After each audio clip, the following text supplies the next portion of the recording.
again to another program of Issues in the News, where we discuss the important events that would have taken place in Guyana over the past week or so. And as is the norm, we always have a packed agenda of issues to discuss. I want to welcome all of our viewers who are joining us on television from region number 5, Mahaika to West Coast Berbice. Welcome. To our viewers who are joining us across the Berbice River, on the east bank of the Berbice River, New Amsterdam, Kanji, and along the Quarantine Coast all the way to Oriala and Siparuta. All of you who are joining us on television from that region, welcome. To our listeners and viewers who are joining us from Rob Street, Georgetown on Freedom Radio, welcome to another program of Issues in the News. And last but not least, to the thousands of you who are joining us on Facebook Live, right across the length and breadth of Guyana, the Caribbean, North America, Europe, Asia, Australia, and beyond. Welcome to another program of Issues in the News. Share the live, press that share button on your phone, press that share button on your computer, on your iPad, on your tablet, or whatever instrument you're using to look at this program. Share the program so that all your friends and all your followers can join us in tonight's discussion. Use the comment section to air your views, ask your questions, raise your issues, but please be respectful. I will not tolerate abusive comments. I will not tolerate racist comments. You don't like the program, you don't like what I have to say, then please go. Facebook is an exciting place. You have a lot of things to look at. If you don't agree with what I say and you don't wish to hear me, then just move on to another platform, to another page, to another account. Don't waste your time listening to me if you don't wish to hear what I have to say. So yesterday, Minister of Finance Dr. Ashni Kumar Singh presented our government's first budget in this new term after our September 1st general and regional elections. It was a massive budget. The minister spoke for over 6 hours. It's the largest budget ever presented. 1.58 trillion Guyana dollars. It's 12.7% larger than budget 2025. Importantly, it's fully financed with no new taxes. No new taxes. In fact, it has a menu of reduction of taxes, as I will explain in due course. As usual, the opposition came out criticizing the budget. And those who are opposed to our government are critical of the budget. That's not a problem. That's their job. But I hope that they are sensible and they are constructive in their criticisms, and I hope also that they have an alternative view that is attractive or more attractive than what our budget contains. But let me tell you how budget works in an electoral democracy. We went to the electorate on our campaign trail for the 1st of September general and regional elections. And we shared with the population a document called a manifesto. It's a document that we consulted widely on. We took the views of the private sector. We took the views of religious organizations. We took the views of civic-based organizations. Of course, we consulted among our own supporters. We had public engagements. And we have been meeting people over the past 5 years in government from 2020 to now. And we have our own experiences, and we have been engaging with people every single day for the past 5 years. We chronicled all of those discussions and conclusions drawn from those discussions, and we crafted a 2025 manifesto that we went to the people with during the elections campaign, and we said to the people, if you vote for us, these are the measures that we will implement. These are the promises that we will deliver.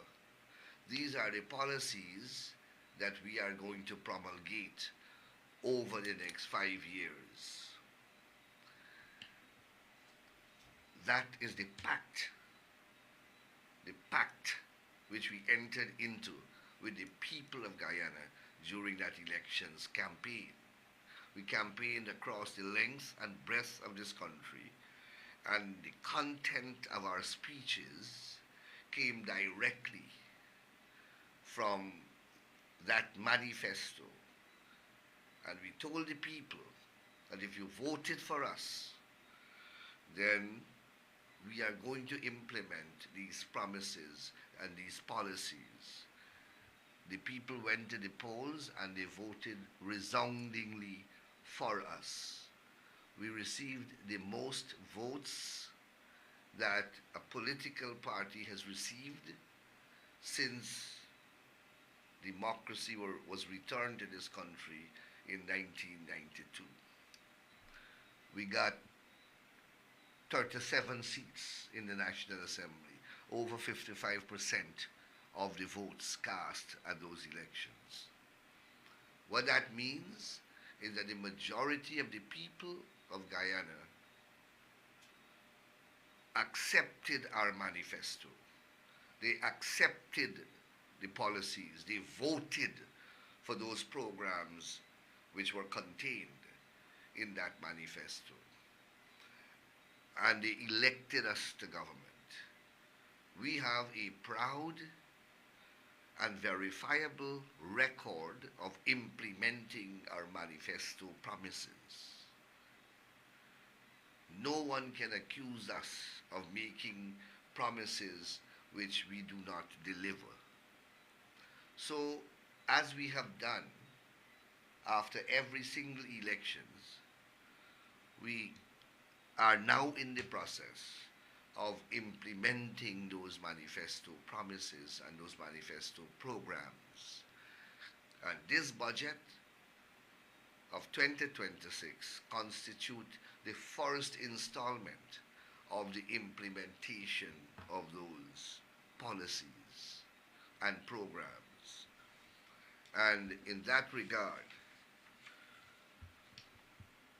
we say to our detractors, this is our budget. This is what we promised the people, and this is what they voted for. The APNU took their manifesto to the people, and the people obviously rejected that manifesto. In the result, they got 12 seats. The Win Party took their manifesto to the people. The people rejected that manifesto. And as a result, they got 15 seats. Together, we beat them by over 7 seats. Far more than 7. Is it 7, operator? I think so, 7. So the people voted resoundingly for our manifesto as opposed to the opposition manifestos. And therefore, what we are implementing accords with the wishes of the people. So we are implementing our manifesto, which the people voted for. Amanza Desir got quarter of a seat. So nobody voted seriously for her manifesto. So she can be critical of our budget. And so can the APNU, and so can WIN. Because it's not their manifesto. Their manifesto was rejected by the people. So this is what the people voted for, and this is what we are bound to deliver under the pact that we consider so sacred with the electorate. In this budget, we have budgeted 196.1 billion for roads and bridges, 196.1 billion for roads and bridges, 183.6 billion for education, 161.1 billion for health, 151.1 billion for housing, 119.4 billion for energy expansion and diversification, 113.2 billion for agriculture, 100 billion for security sector, and 78.3 billion for social services. Now, who are going to benefit from these allocations? And that's why I call them out. Who are going to use the roads and bridges? Who are going to go to the schools and benefit from our educational programs? Who will benefit from the health sector and the services that the health sector provides? Who are going to benefit from housing? Who are going to benefit from energy expansion? Who are going to benefit from the agriculture sector? Who are going to benefit from the security sector? Who are going to benefit from the social sector involving children, women, disabled persons, pensioners, differently abled persons? People. The common thread here is people. And that's why the budget has the theme, putting people first. So, and we have to situate the budget also in a particular context. There are things that we take for granted, and it should not be taken for granted, and we perhaps got to remind people over and over again. So following on massive successive years of growth from the time we returned to government in 2020 to 2025, our economy again grew by over 19, nearly 20%. Now, this is in a global environment where the global growth rate just averages at about 3%. The region is about 2.5 in the Caribbean. So where the major economies of the world are growing at 2 point something percent, the Guyana economy continues to grow in double-digit figures, 20%. And it is that growth is projected to continue at approximately over 16% for 2026. These statistics demonstrate prudent management of the economy by the government, sound macroeconomic planning and policies that safeguard the economy from external and internal shocks, policies that safeguard our productive sectors from external impacts, In our productive sectors, almost every sector grew, most by double-digit figures. So the economy continues to grow. And the government of the day is that instrumentality that creates the environment that makes it conducive for this growth to take place. And we mustn't take these things for granted. Sometimes we do. And if perhaps the government doesn't say it, nobody will say it for us. So that's the first thing. You have a government that manages prudently, manages competently, and creates that environment that fosters and indeed accelerates the growth that is taking place and that is permeating the economy. And that is why many people may not wish to accept it. But the lives of Guyanese are improving. Your country is being rebuilt. Just look around you. So I've heard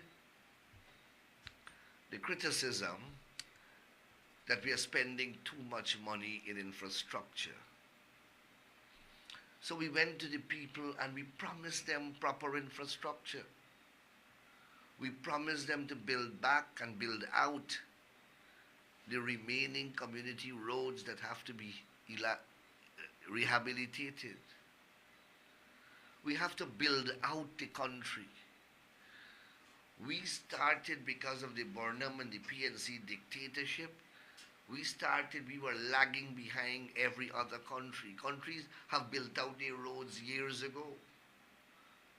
Many of us grew up in mud. Many of us grew up walking in mud. When you go to Trinidad, you can't find a mud road. And that was the position 40 years ago.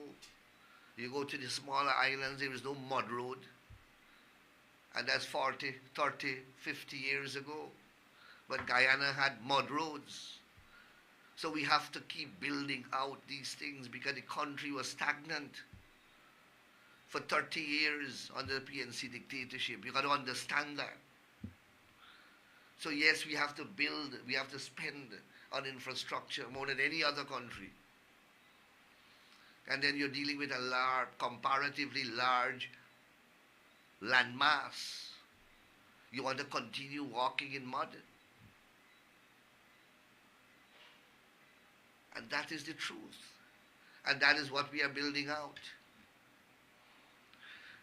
So they are criticizing these infrastructures, roads and bridges.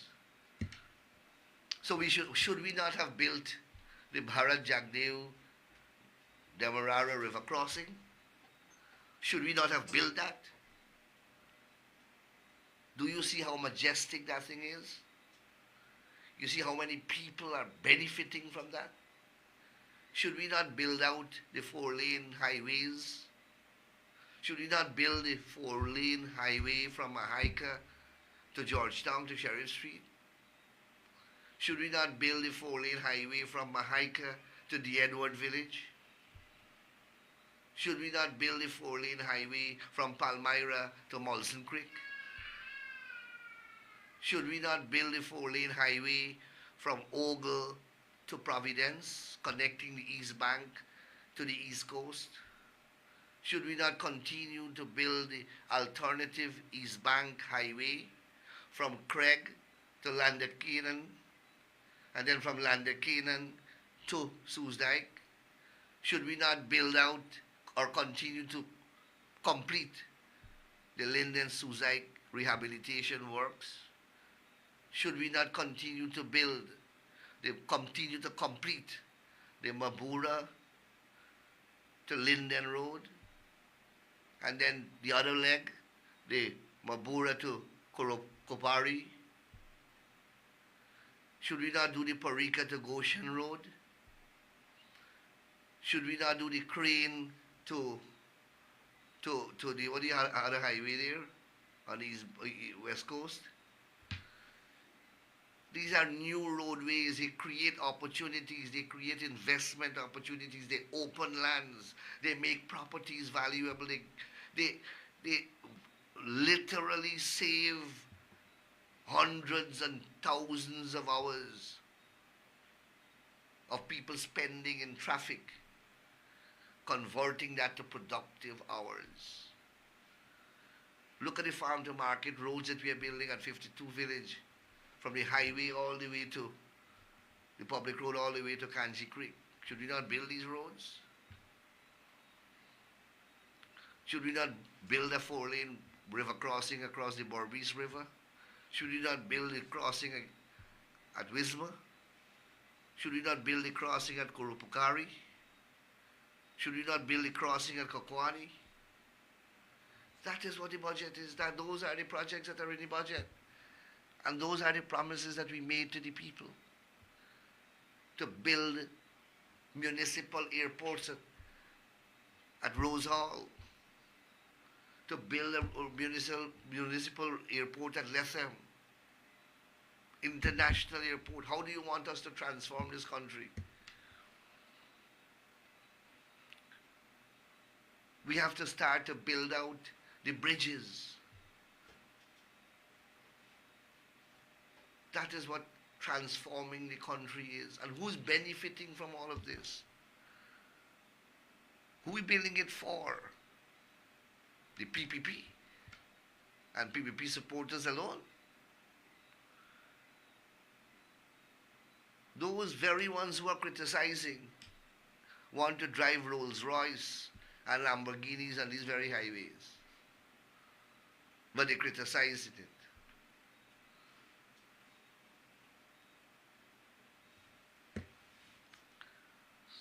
Look at the schools that we are building, the airstrips in the interior, the healthcare facilities, world-class hospitals. Yes, there are delays, and there are going to be delays. These are massive projects. We have many, many challenges. You try to build a house and you will see how many challenges you have. With material shortages, with labor shortages, with inclement weather. You're building massive projects. So there are going to be delays. Look at the gas issue. Look at our energy policy. Look at how we are diversifying energy, how many solar farms that we are building out across the country, both in the interior as well as on the coastal belt. Look at our gas to shore project. 300 megawatts will be added to the national grid at phase 1, which will bring down your electricity cost by half. That's in the budget. Then another 300 megawatts additional to that in phase 2. And then the national gas plant and the fertilizer plant that will come. That's for the future of Guyana. That's the future generations we are building out for. We have a vision.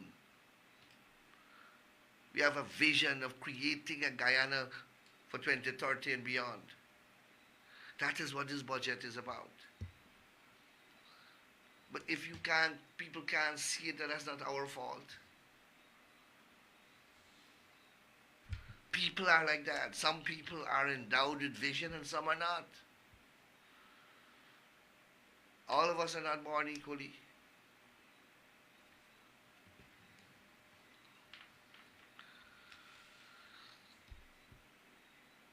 We have been dreaming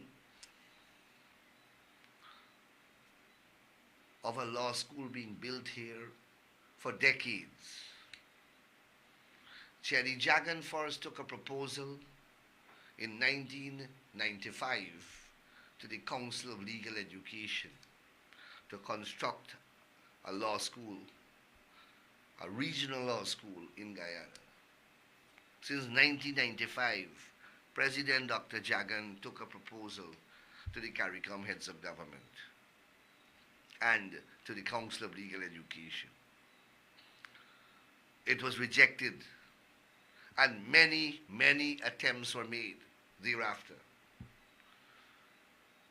In this year's budget, You have a budgetary allocation for the construction of a regional law school under the auspices of the Council of Legal Education of the West Indies at Turkine Campus, University of Guyana.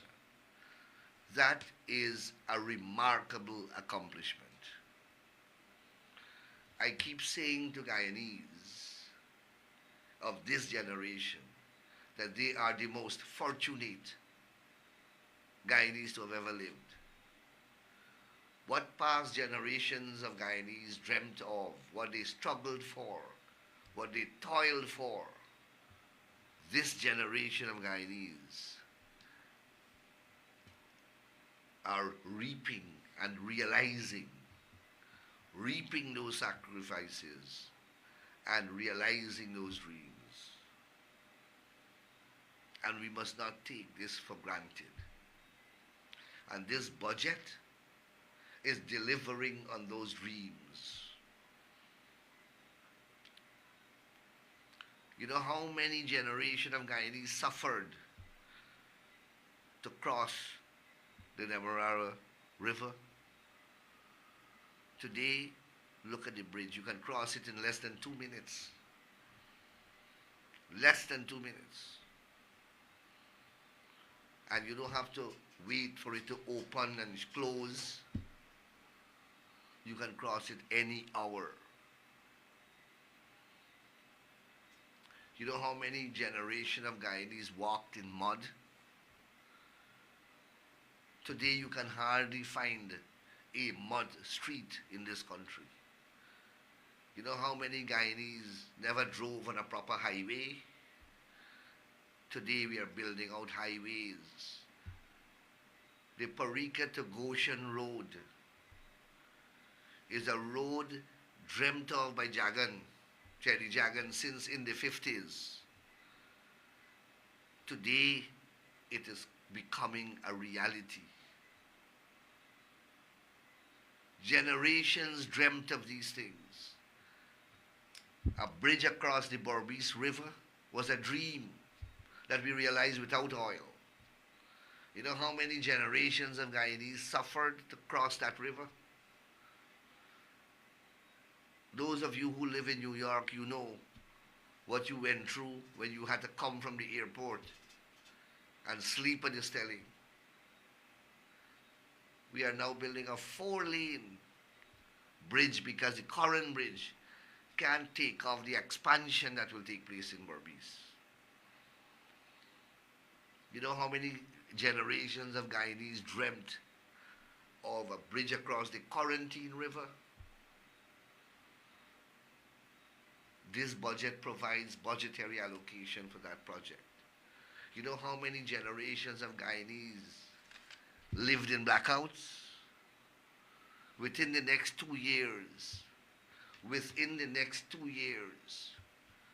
blackout will be history in Guyana. Will be history in Guyana. We all lived in blackout. We all are frustrated with blackouts. This budget has a huge financial injection in the energy sector to tackle blackout and provide cheap, reliable, and safe electricity for the people of our country. The manufacturing sector. Energy is one of our greatest challenge. It has crippled the manufacturing sector. It has crippled our ability to move from primary production into value-added production because the cost of electricity is prohibitive. The cost of electricity in Guyana is about 4 or 5 times more than in Trinidad and Tobago. And once we are able to deal with that issue, once we are able to overcome the cost of electricity, and we are able to bring down the cost, the manufacturing sector in this country will become unstoppable. We will easily feed much more than the Caribbean. We'll be able to process food store food at affordable prices, convert a lot of our raw materials into value added products at a competitive price. That is what cheap energy enables us to do. And that is where the investments are. So my friends, you gotta while the budgetary measures are important, you cannot lose sight of the big picture. And this budget balances both. It has the big picture in place and it provides mammoth allocations to ensure that the big picture is being painted, while at the same time it provides a wide array of measures that puts money back into people's pockets. People don't understand. They want to see salary increases. Salary increases do not form part, well, conventionally,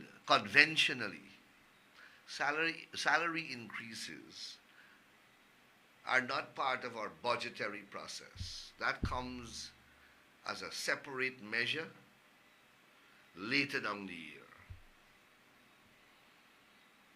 So I don't think any one of our budgets dealt with the issue of salary increases. But this budget puts billions and billions of dollars into your pockets by the measures. So indirectly, every Guyanese have received a massive salary increase, a massive income increase, because dozens of these measures will impact on you getting more disposable income at your disposal, for being repetitive, for emphasis. That is what the measures are intended. They are direct cash transfers and indirect cash transfers. So let me go through a couple of them. I spoke last week about the developmental zones that will be identified and incentivized. So you invest in those zones, then you are going to get investment incentives. You're going to get tax concessions and other benefits. That is in the budget, and we are currently drafting out what those packages are going to be. And of course, there are going to be incentive to promote certain sectors, because we want certain sectors to be promoted. And these entrepreneurial investment schemes obviously not only will bring in capital, bring in investments, but they will create jobs, thousands of jobs. And let me say, right now, we have a labor shortage in the country. A labor shortage. We can't get, you're not getting enough qualified and skilled people to fill posts. You're not even getting unskilled people.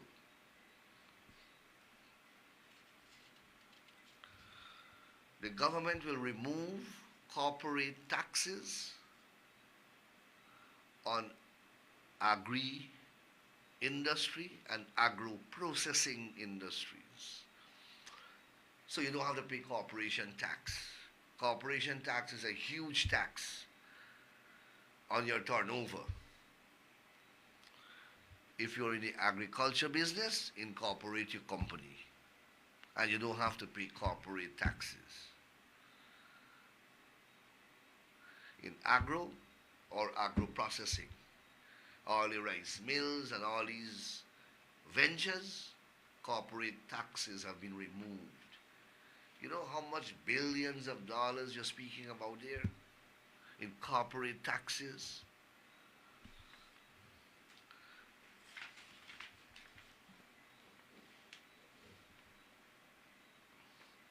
Exporters, your tax regime will be revised.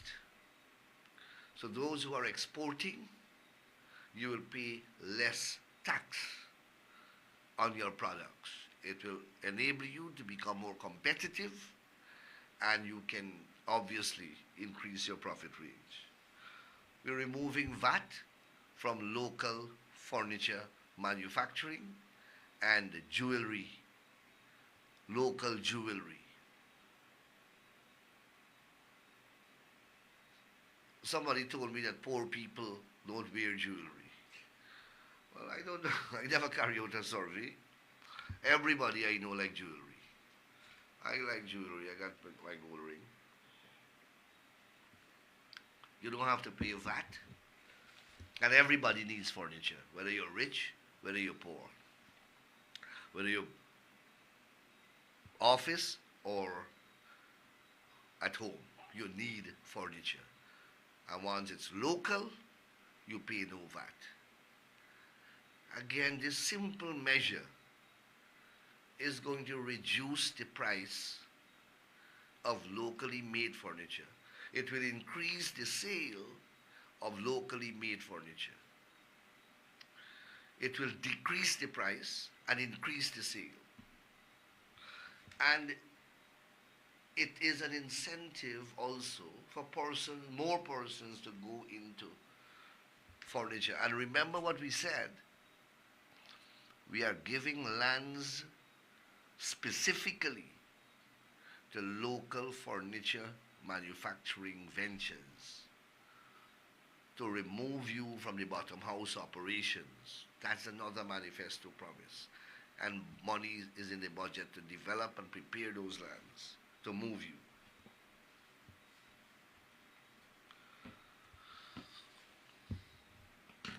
We are many people, Guyanese and non-Guyanese, who live overseas would like to come to get married in Guyana.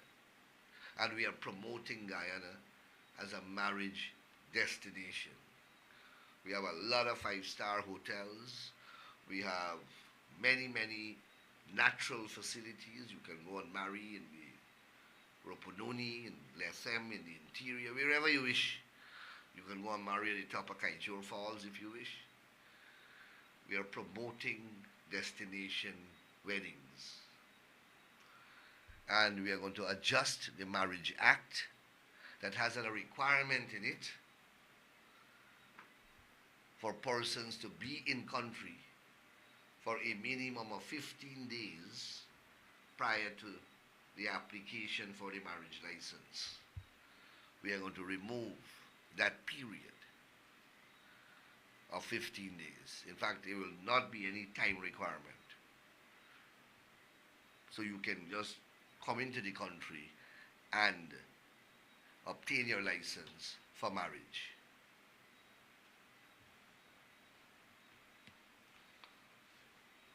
We are removing VAT and duty on all security equipment. So security equipment, once you import it now, is going to be tax-free. No VAT, no duty. We promise you safe communities, and we promise you a safe country. We are doing our part with surveillance cameras, new laws, more police presence, and a whole variety of investments we are making in the security sector. $100 billion in this budget for that. But in addition to that, if you wish to bring in your security equipment, then you have to pay no duty and you have to pay no VAT. So security camera, burglar alarm systems, whatever it is that you wish to import to improve your security, personal as well as business security, then it's tax-free. Importantly, we are going to establish a Guyana Development Bank. Currently, the legislation that will govern this institution is being drafted at the Attorney General Chambers. This bank will lend small enterprises loans tax-free. You can borrow up to $3 million, at least at the first phase, tax-free. And government will also partner with you in certain ventures as well. So we have many poor people who complain that they cannot get access to financing. Banks are not lending them money because they don't have collateral, or they can satisfy the bank that a loan to them would be viable because maybe their income doesn't meet the bank's threshold. Whatever the reason is, they are denied financing. And many small businesses suffer. They go and they borrow from loan sharks. They borrow from the streets and they have to pay exorbitant interests. You now have a development bank that will work with you and will lend you in stages. And the starting point is $3 million. $100 million will be injected. 100 million US dollars will be injected by the government into this project, the Guyana Development Bank. How is this budget not a people's budget? Who will get the loans here if not poor people?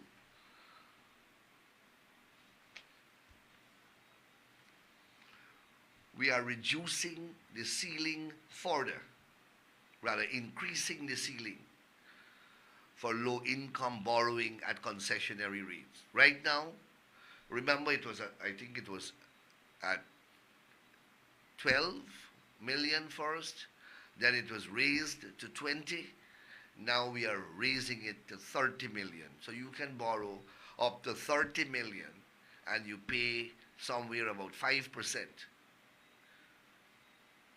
interest, so you can build a proper house.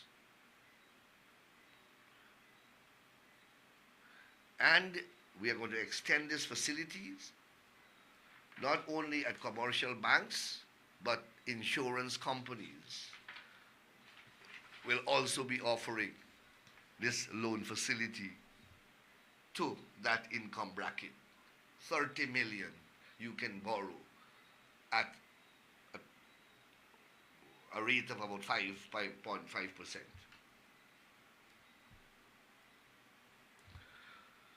We'll continue and expand the housing subsidies.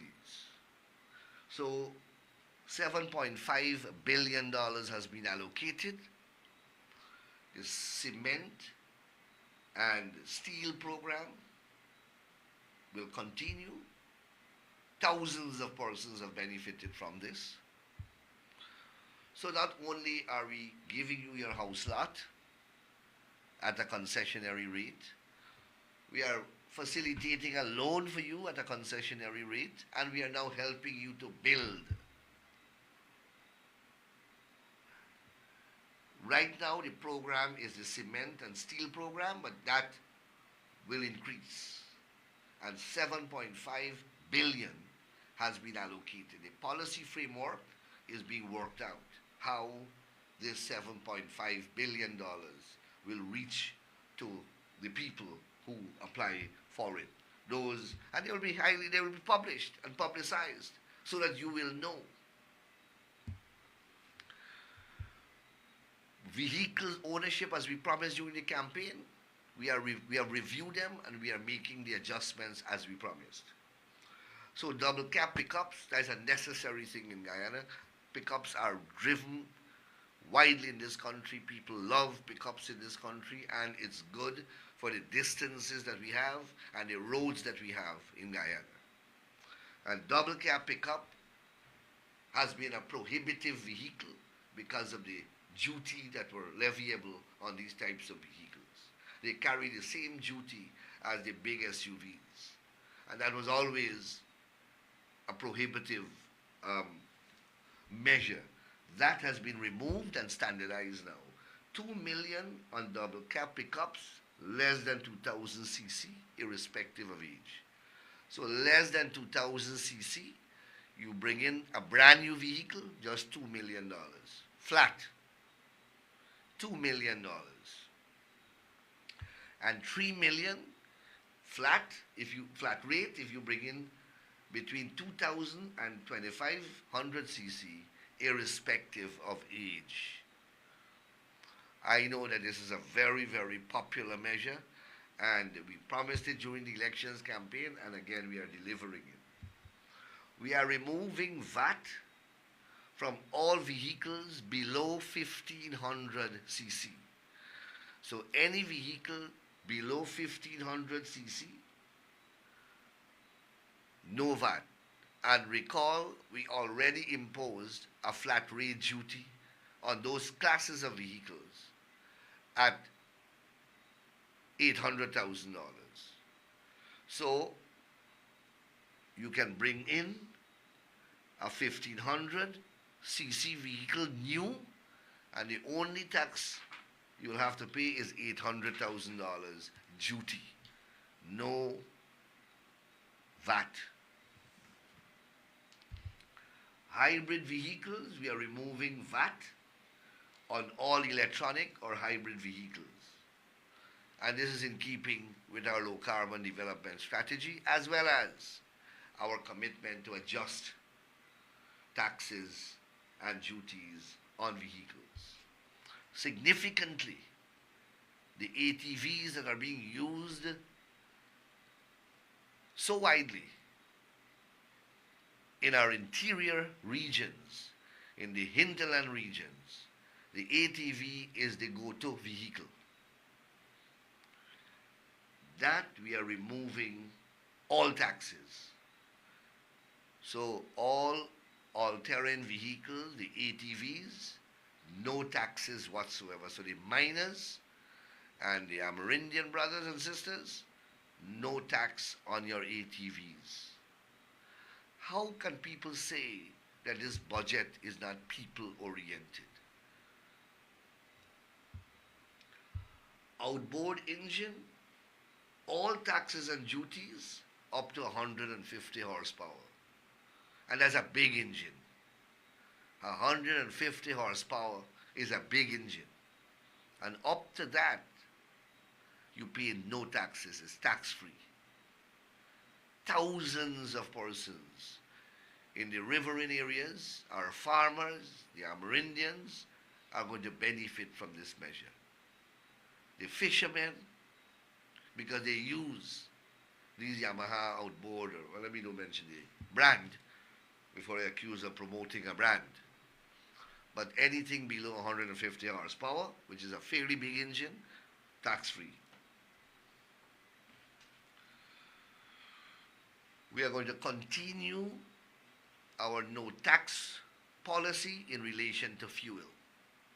So your fuel prices that you're buying, kerosene, gasoline, diesel at the pumps, will not be subject to taxes once again. So we are shielding you from the external shocks taking place across the globe. The government is bearing that. The freight charges, we continue the mechanism that we have put in place since COVID,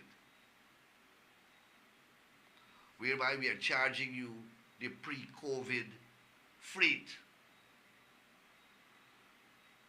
highly subsidized, to keep costs down. So that policy that we implemented since 2021 will continue for another 12 months. We have a 9 billion to cushion cost of measures, cost of living measures. And you will hear how this will unfold in due course.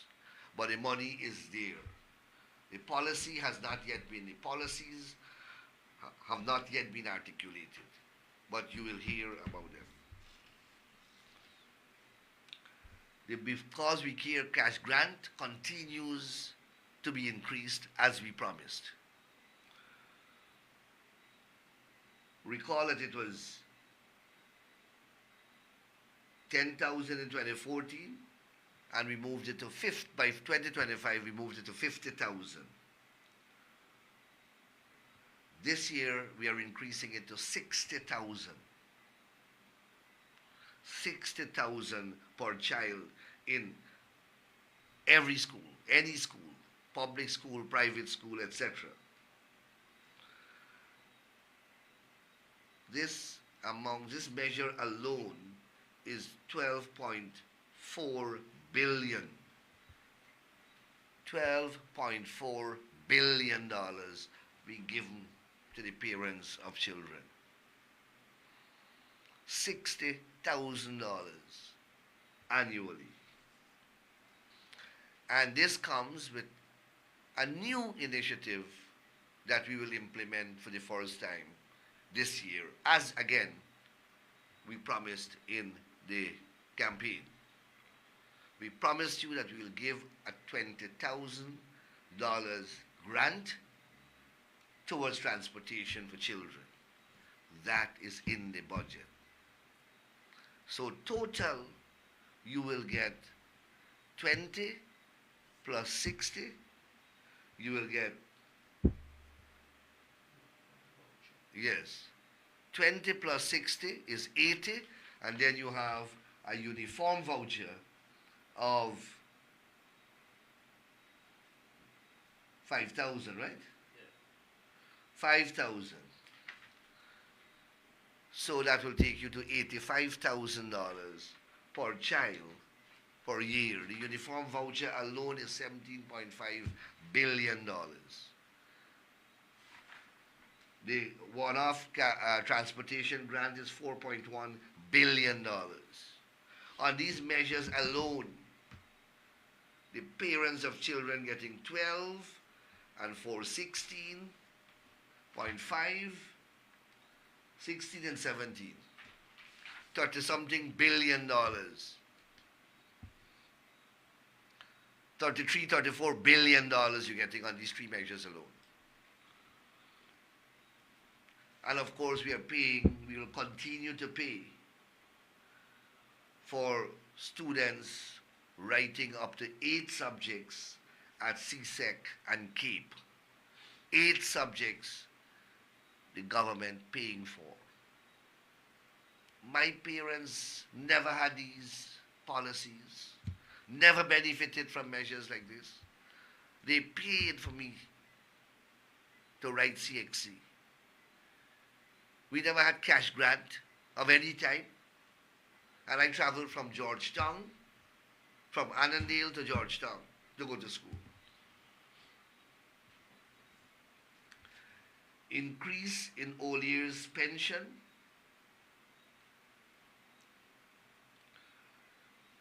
It's now being increased. When we took government in 2020, it was $20,000 per month.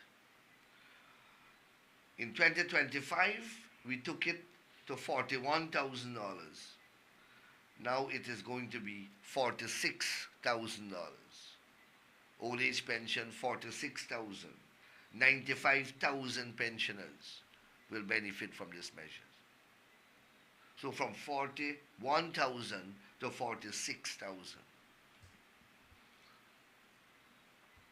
And then the pensioners, as we promised during the campaign, will get a $20,000 transportation grant as well. Another $20,000 transportation grant the pensioners will get. Public assistance will increase from $22,000 to $25,000 per month. $25,000 per month for public assistance. We are removing corporate taxes on companies that provide child care and elderly care services. Corporate taxes will go. We are going to remove also tax on your personal property. Property tax for personal property is going. That will be abolished. We believe that we should incentivize ownership of property, not penalize ownership of property. That's the philosophy. So we are removing property tax on your property. That will go. That's another couple $1 million will go into the pockets of the taxpayer. Stipend the workers from $40,000, the part-time workers, they are going to move to $50,000, another manifesto promise. From $40,000 to $50,000. And this will include the community workers, the pathway workers, the community service officers, the CSOs, and the community policing groups. $50,000 per month. Part-time workers. And then, of course, we will deliver one cash grant of $100,000 during the course of the year. One cash grant for every Guyanese, 18 years and over, of $100,000. And I spoke about the abolition of property tax, and the income tax threshold will now go up, will increase the threshold to 140, so up to $140,000 you do not have to pay income tax on. That again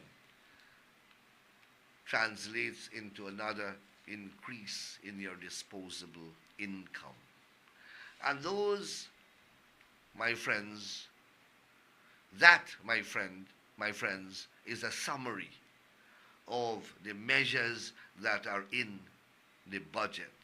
How can you, with a clear conscience, say that this budget does not provide for people? I've articulated the big vision, the big projects, the big picture, the big items, and why we are investing in them to secure your future, to make your lives more comfortable, to make our country a more attractive destination for investments. And then I've articulated all the measures, well, most of the measures, that will directly put money in the pockets of every single Guyanese.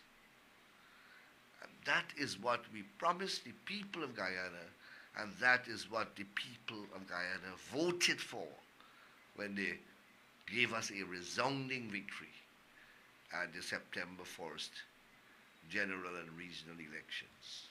And we are delivering to the people the first installment of that manifesto that they so generously endorsed when they voted for the People's Progressive Party.